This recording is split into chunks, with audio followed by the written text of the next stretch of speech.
It's time for Cutting Edge Consciousness with Freeman Michaels and Barnet Bain.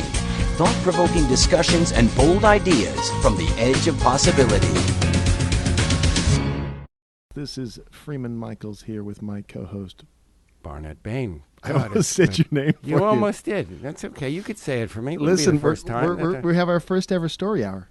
We're going to have a little story hour. I'm going to set this up a little bit for our folks.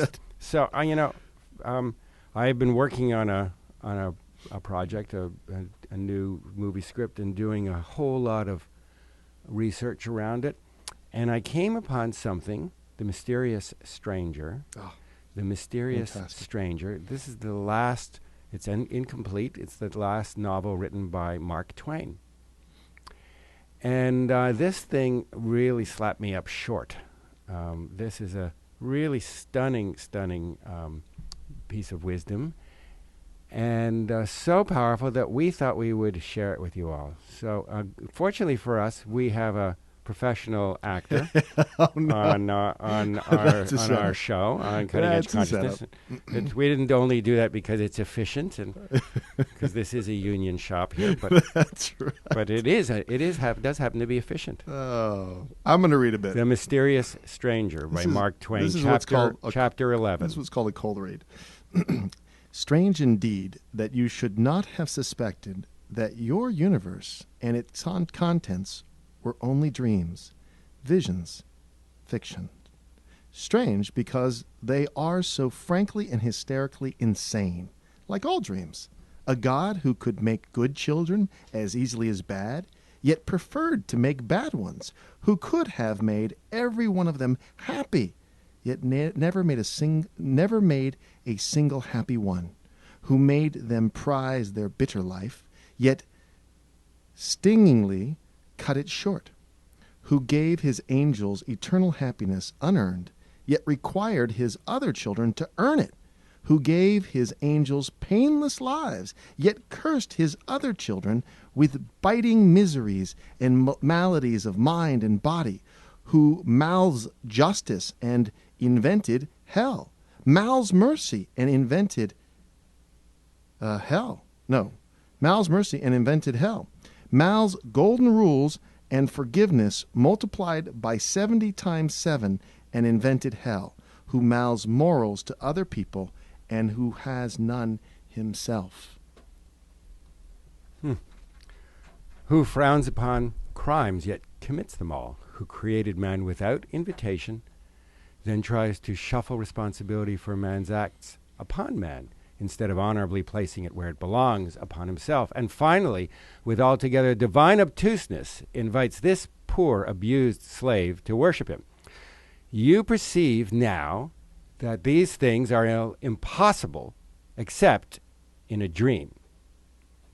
You perceive that they are pure and puerile insanities, the silly creations of an imagination that is not conscious of its freaks. In a word, that they are a dream, and you, the maker of it. The dream marks are all present. You should have recognized them earlier. That is so great. Isn't that fantastic? Now, what's beautiful about it is by no means an indictment of God, because it is a very God-filled undertaking to be able to unpack the dream state so efficiently and so clearly, and to know that this is not the work of God, but this is the work of ego that doesn't understand that it is reacting to mirrors, to its own mirroring, and so it kind of creates dissonance upon dissonance upon dissonance as it sort of reacts against itself. Well, it's so powerful and it's so beautiful.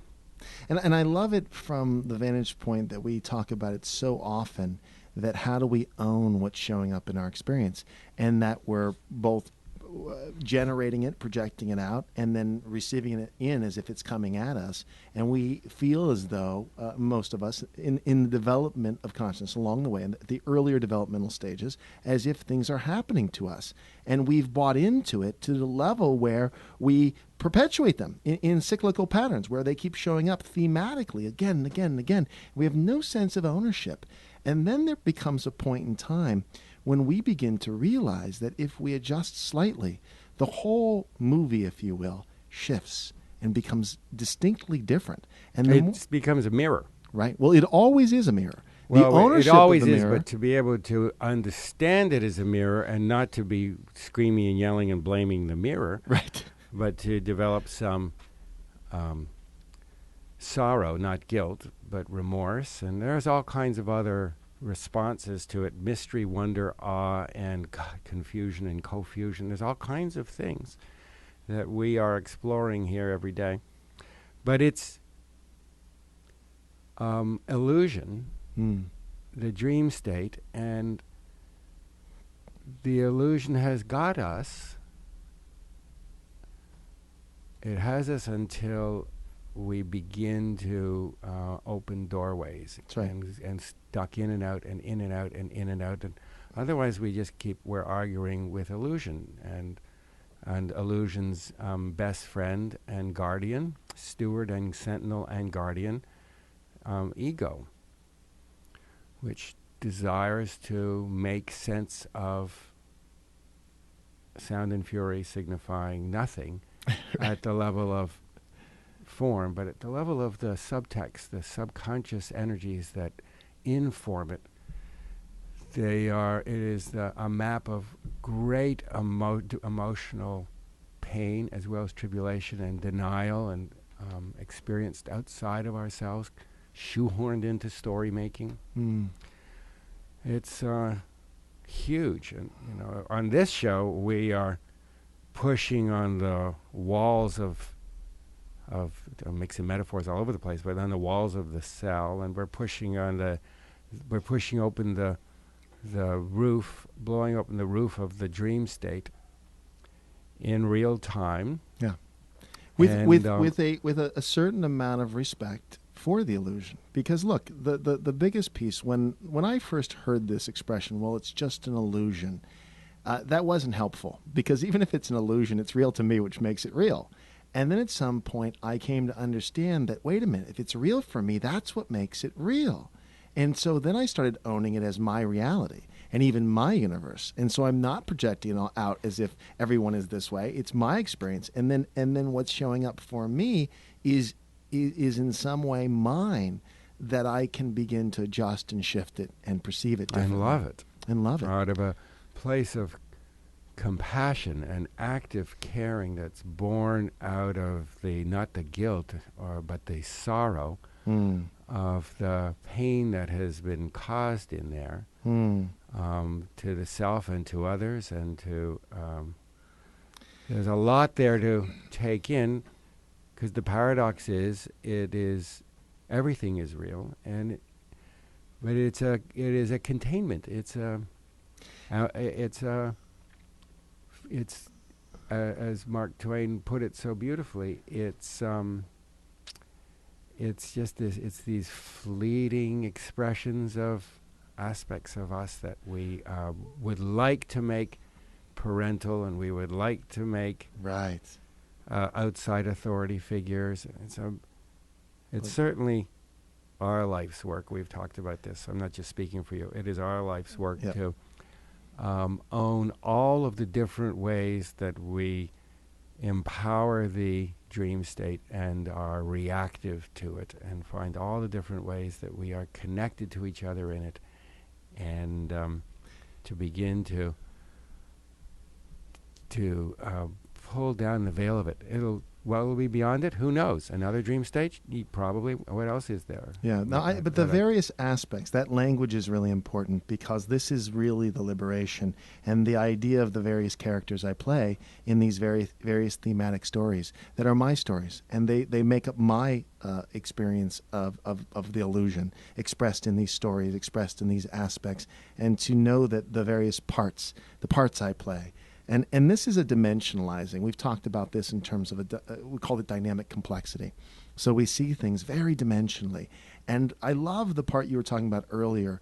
Do you want to talk a little bit more about dynamic complexity so people that are listening and are not familiar with how we use that are in tune with? Okay, so when we begin to see things not as an either or but as a both and we understand that everything has that things have many different sides to them. It just has to do with stages of development. Initially, they're all operating at the same time right. from their unique perspectives, and to more fully, to increasingly own the dream state, to become more lucid in it. We become more and more aware of all of the various players at all of that are us, at all of their own different levels of development and perception, and we hold them all in a dynamic interplay, not making one right or wrong. They're all at the same time. And this is it's like herding cats. Well, and we've talked about it many different ways. We've talked about it being the middle of chaos, for example, the eye of the storm, if you will. So there's lots of different aspects around, all seemingly competing. But it's a beautiful chaos. And we've called it beautiful chaos. That if I can really embrace it as beautiful chaos and stand in the middle of it, then I have choice, and rather than being at the effect of it. The minute I'm hooked into it, I'm off on one of these various rides, one of these various storylines, and I'm playing one of these various characters. So identified with the dream state, and as we're really talking about becoming lucid in it, and discovering what might be next for us, a certain kind of spiritual maturity. That's right. And there's a quality of embracing, though, which is what I wanted to get back to. The idea of the sweet sorrow, the idea of the joy, the idea of the dynamicness of the feelings of it, too. That, we've talked about feelings as being very dynamic. They become fixed when we attach them to a story. We go on an emotional ride. We hook them into one of our storylines, and then we ride them. And the truth is that stories, that feelings are very fluid. We look at little kids and how they feel in one moment one way and the next moment the next, and they change stories much quicker. As adults, we tend to lock in, and the idea is to unwind some of that so we don't have to go as far on the rides.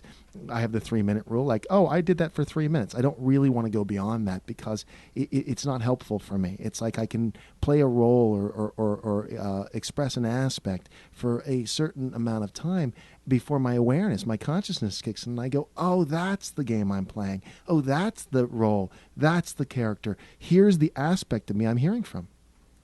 So those are all those aspects, to be aware of them. That's what we are calling the dynamic complexity. And to be aware of that and to hold it as a dynamic complexity is one thing, but that won't get us out of jail. That's not the get out of jail card.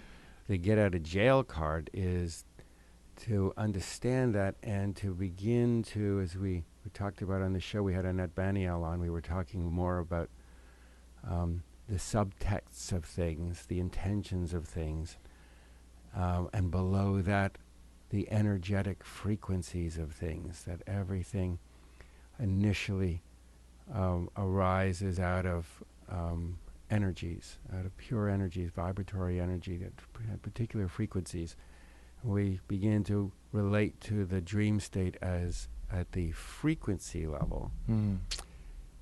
It is less Velcro-y than stories.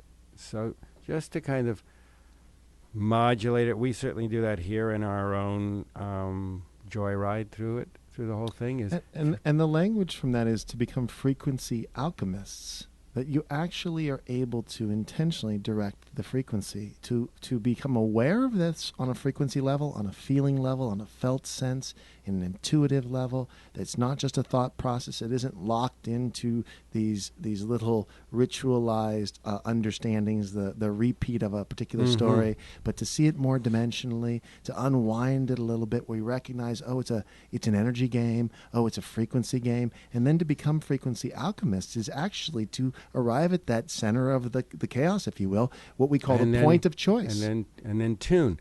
It makes us more empowered begin to become lucid and direct the dream more and more in accordance with our desires and our imagination and our intention and our expectancy.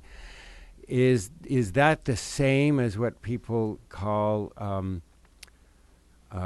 what the Buddhists are looking for, the no thing? I don't think it is at all. It's certainly not my intention to find the no thing. It's my intention to put one foot in front of the other, and first become a spiritual adult. And if becoming awake is the next thing, it is for me. If there's something beyond that, if there's some mystical state beyond that, I have no doubt that there is. That will unfold in due course. And I want to say something about the perception of the angle, if you will, of no thing of the Buddhist. It's fine. It fits too. It all fits into this in the dynamic complexity. It represents a storyline. It's not the only storyline. It's a storyline, and it fits. So if that's the background you come from, we invite you to have that. I mean, in fact, this is not prescriptive. It may be a more empowered storyline than others, and it may be a less empowered storyline than others. It's not for me to say. I don't know, honestly. But what I know for myself is that, as Mark Twain put it so magnificently, it's a dream state, and the markers were all there. This is how long it took me to clue in. And I don't want to annihilate the dream state at this point. I want to learn how to be a lucid dreamer and have more love and give more love and have more happiness and have more safety for myself and for others, and have it be a heaven and not the very difficult dream that it is right now. Well, and part of the experience that you and I have shared is moments in time where we're able to, by perceiving something dimensionally, by allowing for complexity, the challenging aspects of it are not so gripping. Well, they loosen. They loosen in the meta manner, and they also loosen in the material manner. We are, at the material level, firing entirely new neuronal nets that are now new loops of self-reinforcing loops of perception and conception that are pathways to an entirely different experience of the form of reality. That's it. And that's exciting. And that's a lot more interesting than simply replaying the same scripts again and again. So for both of us, from here, from the edge of possibility, we invite you to consider this just a consideration. From the three of us? It's not prescriptive. Me and you and Mark Twain. And Mark Twain. And all of those who have gone before, Shakespeare, and anyone else who pondered possibilities, Steve Jobs, anyone who got to the edge of Elmer Fudd. Elmer Fudd. He knew. He stammered a bit. He thought he stammered a bit. He had a little trouble expressing it, but he did know. We have faith. We invite you to send this on to anyone who might be interested, and we encourage you to keep coming back to Cutting Edge Consciousness. Thanks for listening.